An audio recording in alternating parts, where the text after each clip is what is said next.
তীব্র গরমে সকাল থেকে দুপুরের ব্যস্ততা, শরীর ও ঘর সুস্থ রাখার কিছু টিপস। হ্যালো এভরিওয়ান, আসসালামু আলাইকুম। আশা করি আল্লাহর অশেষ সহমতে সবাই ভালো আছেন, সুস্থ আছেন এবং নিরাপদে আছেন। আলহামদুলিল্লাহ, আল্লাহর অশেষ সহমতে আমিও ভালো আছি। শুরু করছি নতুন দিনের নতুন আরেকটি লাইফস্টাইল ব্লগ ভিডিও। আমার ভিডিওতে আপনাদের সবাইকে আমন্ত্রণ জানাই। কাছে অথবা দূরে যেখান থেকে দেখছেন বা শুনছেন, প্লিজ একটা লাইক দিয়ে ভিডিওটা দেখা কন্টিনিউ করবেন। আর আজকের ভিডিওটা শুরু করেছিলাম একদম সকাল থেকেই। এই যে সকালবেলা উঠে কিন্তু আমি রাত্রেবেলা বাসন প্লেটগুলো এগুলো ধুয়ে রাখি। এগুলোই প্রথম কিন্তু গুছিয়ে নিলাম, সব কিছু গুছিয়ে এই জায়গায় পানি পড়েছিল তাওয়ালটা দিয়েও কিন্তু আমি সাথে সাথে মুছে নিলাম। এখন আমি ভাত বসিয়ে দিব। এই যে চাল নিয়ে আসলাম, এসে কিন্তু চাউলটা সুন্দরভাবে কচলিয়ে ধুয়ে নিব। আর এই পানিটা রেখে দিব। চাল দেওয়ার পানিটা আমি গাছে দিয়ে দিব।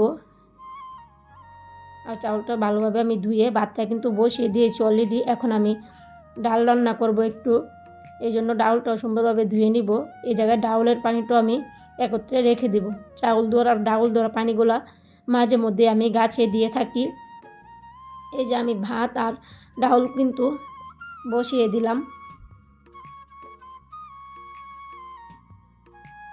এই যে ভাত আর ডাউল বসিয়ে না আমি দুইটা পুর ভিডিও সুন্দরভাবে বসে বসে ভিডিও রিলেট কিন্তু কমেন্ট করে আসলাম। আসার পরে যে আমার ডাউল আর ভাত কিন্তু বলক চলে আসছিলো, আমি অফ ক্যামেরাতে ডাউলের ভিতরে কিন্তু সব কিছু দিয়ে দিয়েছি। আমি আজকে একটু আম ডাল রান্না করব। আর এই জায়গায় আমি করলা আলু দিয়ে, এটা মিগেল মাছ বলে, এই মাছটা একটু রান্না করব ঝোল দিয়ে। আর আমি মাছ রান্না করার আগে সুন্দরভাবে কিন্তু লবণ দিয়ে 1 থেকে 2 বার সুন্দরভাবে কচলিয়ে সুন্দরভাবে ধুয়ে নিই। এই যে আমার মাছটা সুন্দরভাবে ধুয়ে নিয়েছি। আর এই যে এখন কিন্তু আমি মাছটা মেখে রাখবো। এই জায়গায় লবণ, হলুদ গুঁড়া, মরিচের গুঁড়া এগুলা দিয়ে কিন্তু আমি মাছটা মেখে এক সাইডে রেখে দিব। আর এই তীব্র গরমের মধ্যে কিন্তু আমরা কিছু টিপস অবলম্বন করলে আমরা কিন্তু একটু স্বস্তি পাবো। এই যেমন ভোরবেলা কাজ শুরু, দুপুরে রোদ তীব্রতা বাড়ার আগেই রান্না বা ঘর গোছানোর মতো বাড়ি কাজগুলো কিন্তু সেরে রাখতে পারি আমরা। এতে আমরা অনেকটাই স্বস্তি পাবো। আর এখন আমি চাল ধোয়ার আর ডাল ধোয়ার পানিটা আমি গাছে দিয়ে দিব। আর একটা টিপস থাকবে, এই যে গাছের যত্ন রোদ করা হওয়ার আগেই বারান্দার গাছগুলোতে কিন্তু আমরা পানি দিয়ে রাখতে পারি। এতে কিন্তু গাছগুলো অনেকটাই সতেজ থাকবে। চেষ্টা করি আমি বেশিরভাগই ভোরবেলা উঠে গাছগুলোতে পানি দিয়ে রাখার। আর এই সকাল সকালে কিন্তু গাছগুলোতে পানি, রান্না অথবা বাড়ি কাজগুলো সেরে রাখতে, এতে কিন্তু আমাদের অনেকটাই ভালো হয়। আর আমি কিন্তু আজকে আম ডাল রান্না করেছি।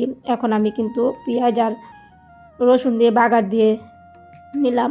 আর খাবারের মধ্যে আমার টিপস থাকবে, যেমন হালকা খাবার শরীর ঠান্ডা রাখে এমন খাবার খাওয়া আমাদের উচিত। যেমন ভর্তা, ডাল বা টক জাতীয় রান্নার উপর জোর দেওয়া, এগুলা কিন্তু আমাদের শরীর অনেকটাই ঠান্ডা রাখে। এই যে আমার কিন্তু ভাত রান্না হয়ে গিয়েছিলো, ভাতটা এখন আমি সেকা দিয়ে নিব। আর এখন আমি করলার ঝোল রান্না করব মাছটা দিয়ে। এই যেমন করলার ঝোল, আম দিয়ে ডাল, ডাঁটা এগুলা খেতে কিন্তু এই গরমের মধ্যে অনেকটাই ভালো লাগে। আর আমি কিন্তু করলাটা কিন্তু আজকে ঝোল দিয়ে রান্না করব। এই যে আলু আর করলা দিয়ে দিলাম, মশলাটা কষিয়ে এখন কিন্তু আমি আলু আর করলাগুলো একত্রে কষিয়ে নিব। এই যে রান্না, গাছের যত্ন নেওয়া, নিজের যত্ন তো নিজেকে নিতে হবে। এই জন্য কিন্তু সকালবেলা আমি উঠে 2টা খেজুর আর 1 গ্লাস পানি খেয়ে নিব। এই যে পানি খেয়ে বসেছিলাম। আর আমি কিন্তু একদিন বলেছিলাম আমার মেয়ে কিন্তু গাছে ফুল দেখলে ছিঁড়তে পাগল হয়ে যায়। এই যে আমার মেয়ে কিন্তু দুটোটা ফুলে কিন্তু ছিঁড়ে নিয়ে আসছে। এখন আমি একটু বসেছিলাম। আর না, এখন এই গরমে না কিচেনে থাকাটা অনেকটাই সমস্যা হয়ে যায়, মানে অনেক গরম লাগে। এই জন্যই কিন্তু রান্নার ফাঁকে ফাঁকে আবার এসে একটু বসি। যেমন আমার ভাত রান্না, ডাল রান্না কিন্তু অলরেডি কমপ্লিট হয়ে গেছে। এখন শুধু এই মাছ তরকারিটা রান্না হলেই কিন্তু আমার রান্না কমপ্লিট হয়ে যাবে। আর এই যে আমার তরকারিটা কিন্তু কষানো হয়ে গেল। এখন কিন্তু আমি পরিমাণ মতন ঝোল দিয়ে দিলাম। দিয়ে মাছগুলো এখন আমি দিয়ে দিব। দিয়ে তারপর ভাবলাম অল্প কটা দোয়া ফেলা আছে, এগুলো ধুয়ে নিই। এই জন্যই কিন্তু আমি দোয়া ফেলাগুলো ধুয়ে নিচ্ছি। যারাই আমার চ্যানেলটি নতুন ভিজিট করেছেন, আমার ভিডিওর কোনো অংশ, কথা বা কাজের কোনো অংশ যদি আপনাদের একটু হলেও ভালো লেগে থাকে, আর আপনারা যদি এরকম লাইফস্টাইল ব্লগ ভিডিও দেখতে পছন্দ করে থাকেন, তাহলে আমার চ্যানেলটি সাবস্ক্রাইব করে পাশে থাকা বেল অপশনটি প্রেস করে রাখতে পারেন, যাতে করে আমি ভিডিও ছাড়া মাত্রই আপনারা নোটিফিকেশন পেয়ে যান। আর আপনাদের মূল্যবান সময় করে আমার ভিডিওটি যে কোনো সময় দেখে নিতে পারবেন। যারা অলরেডি এই কাজগুলো করে দিয়েছেন তাদেরকে জানাই অসংখ্য অসংখ্য ধন্যবাদ। আর একটা আপুর চ্যানেলের নামটা বলতে বলেছিল।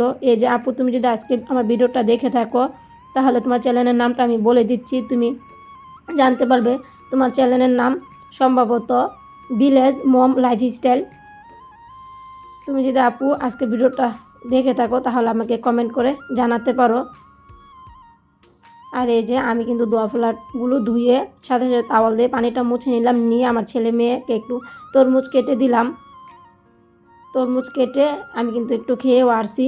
খেয়ে এসে এখন আমি তরকারি ধনিয়া পাতা দিয়ে এই যে আমি তরকারিটা এখন পরিবেশন করে নিলাম। এই যে আমার করলা রুই মৃগেল মাছ দিয়ে রান্না কমপ্লিট হয়ে গেল। এরই মধ্যে কিন্তু আমি কিচেনটাও পরিষ্কার করে নিয়েছি, ওইগুলো আর ভিডিও করিনি। এই যে আমার 9টা 25-এর মধ্যে কিন্তু আমার রান্না কমপ্লিট হয়ে গিয়েছিল। আর এখন এই যে আমার একটা বাড়ি কাজের মধ্যে আমার কালকে না, সম্ভবত মেবি 2 দিন আগেই চালের বস্তা এনেছিল, এগুলা কিন্তু আমার রিফিল করা হয়নি। তো ভাবলাম আমার জন্য যখন রান্না শেষ হয়ে গেছে এখন কিন্তু আমি এই কাজটা করে রাখতে পারি, এই জন্যই কিন্তু এই কাজটা করতে চলে আসলাম সাথে সাথেই। আর এই যে এখন কিন্তু আমি চালের বস্তাটা কেচি দিয়ে কেটে নিচ্ছি। আর এখন এই যে 2 বস্তা চাউল কিন্তু আমি এক চুটকিতে ঢামের ভিতরে রেখে দিলাম।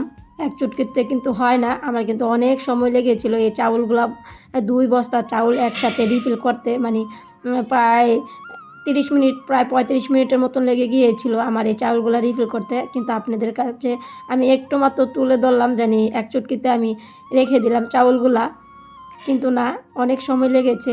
আর আমরা কিন্তু মানে নাস্তা আটা এগুলা কিন্তু অনেকটাই কম খাই, এই জন্য কিন্তু আমাদের চাউলটা একটু বেশি লাগে।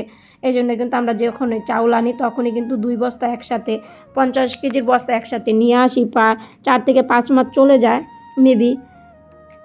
আর এখন আমি চাউলগুলো রিফিল করে ভাবলাম এই রুমটা কিন্তু আপনাদের সাথে আমি বেশি একটা শেয়ার করি না, আর ছেলে মেয়ের ঘর না, সবসময় কিন্তু গুছানো থাকে না। এই জন্য ভাবলাম আজকে ছুবার কাবারগুলা, মানে ছোটো বালিশের কাবারগুলো, এগুলো কুশন কাবার ধুয়ে নিব। আর সোফাটা কিন্তু সুন্দরভাবে ঝেড়ে নিলাম, ঝেড়ে এই বিছনাটা কিন্তু সাথে সাথে আমি ঝেড়ে নিচ্ছি। আর আমার রুমটা কিন্তু রান্নার ফাঁকে কিন্তু আমি গুছিয়ে নিয়েছিলাম, কিন্তু ভেবেছিলাম এই রুমটা গোছানোর পরে না ওই রুমটাও আমি আজকে চাদর চেঞ্জ করে আপনাদের সাথে শেয়ার করব। তারপর ভাবলাম ভিডিওটা না অনেক লং হয়ে যাবে, এই জন্যই কিন্তু আর আমি ওই বিছানার চাদর অথবা রুমটা আর শেয়ার করিনি। তো ভাবলাম এই রুমটাই আজকে আপনাদের সাথে আমি শেয়ার করি গুছিয়ে। এই যে আমার বিছানা ঝাড়া হয়ে গেলে আমি কিন্তু সাথে সাথে এখন রুমটাও ঝাড়ু দিয়ে নিব। আর আমার রুম যে যখনই আমি গুছাই না তখনই কিন্তু আমি সাথে সাথে চেষ্টা করি, মানে আমার হেল্পিং হ্যান্ড না আসলে আমি রুমটা ঝাড়ু দেওয়ার জন্য, কেননা ময়লা পড়ে থাকে, এতে কিন্তু আমার ভালো লাগে না। এই জন্য কিন্তু আমি এখন ঝাড়ু দিয়ে নিলাম, শুধু এই রুমটাই ঝাড়ু দিয়েছি। এই যে ঝাড়ু দিয়ে আমি পরিপাটি করে রুমটা গোছানোর পর আপনাদের সাথে আমি শেয়ার করছি। এই রুমে কিন্তু আমার তেমন কোনো ফার্নিচার নেই, এই জন্য বেশ একটা আমার শেয়ারও করা হয় না। এই যে সোফা, খাট আর আমার কাপড় রাখার র্যাক, এগুলোই, তাছাড়া আর এই জায়গায় কিছু নেই। এই যে আমার কাজকর্ম শেষ করে কিন্তু এই জায়গায় 11টা 5 হয়ে গিয়েছিল, কিন্তু মেবি ভিডিওটা বড় করার পর না ঘড়ির টাইমটা দেখা যাচ্ছে না। ভিডিওর একদম শেষ পর্যায়ে চলে আসলাম। পরবর্তী ভিডিও দেখার আমন্ত্রণ জানিয়ে শেষ করছি আজকের মতন ভিডিওটা এখানেই। আল্লাহ হাফেজ।